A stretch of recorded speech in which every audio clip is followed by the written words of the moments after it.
নমস্কার, আমার মিষ্টি ইজ দ্য হিস্ট্রি ইউটিউব চ্যানেলে সকলকে স্বাগত। আজ আমি আপনাকে জানাবো কিভাবে গৌরাঙ্গ মহাপ্রভু নীলাচলের উদ্দেশ্যে যাত্রা করেছিলেন। জগন্নাথ মিশ্র এবং শচী দেবীর প্রথম দিকে পরপর 8টি কন্যার জন্ম হয়, এদের মৃত্যুও হয়ে যায়। এরপর ভগবান বিষ্ণুর চরণ আরাধনা করে তাদের একমাত্র পুত্র সন্তান হয়, তার নাম রাখা হয় বিশ্বরূপ। মাত্র 18 বছর বয়সে সন্ন্যাস নিয়ে এই মহাপণ্ডিত সন্তান চিরকালের জন্য গৃহত্যাগী হয়। এরপর জগন্নাথ মিশ্রের কনিষ্ঠ পুত্র শ্রী গৌরাঙ্গ নবদ্বীপে নিমগাছের তলায় সুতিকা গৃহে ভূমিষ্ঠ হয় বলে পণ্ডিত শ্রী অদ্বৈত আচার্যের স্ত্রী সীতা দেবী এই সন্তানের নাম রাখেন নিমাই। এই নিমাই শেষ পর্যন্ত লক্ষ্মীপ্রিয়া দেবীর সঙ্গে ঘর সংসার করার জন্য তার মাতা শচী দেবী তাকে বিবাহ দিয়ে দেন। নিমাই বিবাহের পর পাণ্ডিত্যে মনোযোগী হয়, নবদ্বীপে টোল খুলে বসে। তারপর সে একদিন পূর্ববঙ্গে তার পিতৃভূমিতে গিয়ে অধ্যাপনার কাজে নিযুক্ত হন।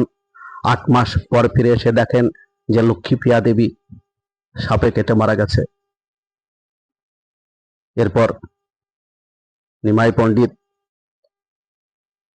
ঘোরতর পাণ্ডিত্যে মনোযোগী হয়ে পড়ে, কৃষ্ণ নাম তার আরাধ্য হয়ে পড়ে। তিনি বিবাহ করলেন তার মায়ের আদেশে। শেষ পর্যন্ত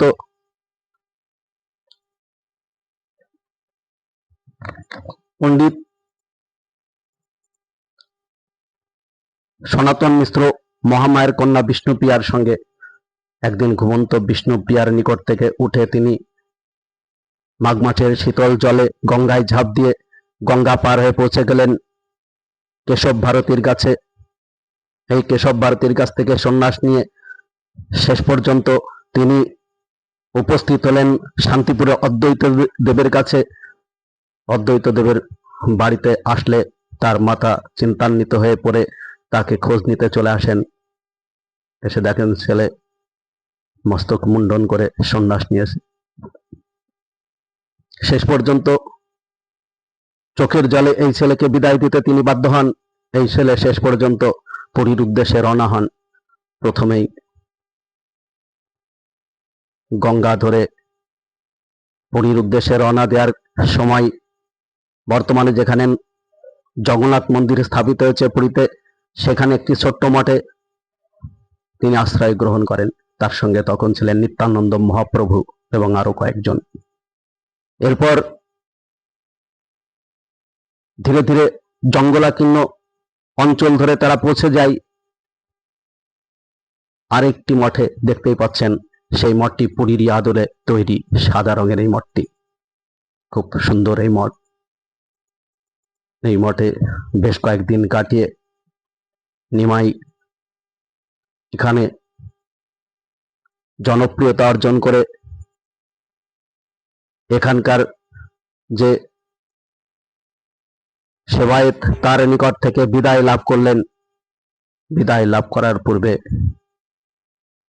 তাদেরকে জানিয়ে গেলেন যে তিনি আবার এই স্থানে ফিরে আসবেন একদিন। এখানেই প্রতিষ্ঠিত হলো সুন্দর একটি রথ মন্দির, যে রথ মন্দিরের অগ্রভাগে কৃষ্ণ হলেন সারথি আর অর্জুন হলেন সেই রথের সওয়ার। এরকম একটি রথ এখানে নির্মিত হয়ে আছে, দেখতেই পাচ্ছেন সেই রথটি। এই রথ মন্দির বর্তমান উড়িষ্যাতে অবস্থিত। এরপর নিমাই ধীরে ধীরে এই পথ, যে পথ দিয়ে আমরা চলেছি সেই পথ দিয়ে হাঁটতে হাঁটতে তার সদল বল নিয়ে ক্রমশ পৌঁছে গেলেন ধীরে ধীরে পুরীর উদ্দেশ্যে। তবে যে সময় তিনি পুরীর উদ্দেশ্যে রওনা হয়েছিলেন সেই সময় এই পথটি জঙ্গলাকীর্ণ ছিল। বাঘ ভালুকের ভয়ে অঞ্চল দিয়ে কেউই যাতায়াত করতো না, শুধু সন্ন্যাসী ব্রাহ্মণরা ছাড়া। এরপরে তিনি আসলেন এই মঠটিতে। এটি উড়িষ্যার একটি মঠ। এখানে তিনি বেশ কয়েকদিন অবস্থান করেছিলেন বলে জানা যায়। এখানে মহামায়া দেবীর পূজা, শ্রীকৃষ্ণের পূজা, রাধারানীর পূজা,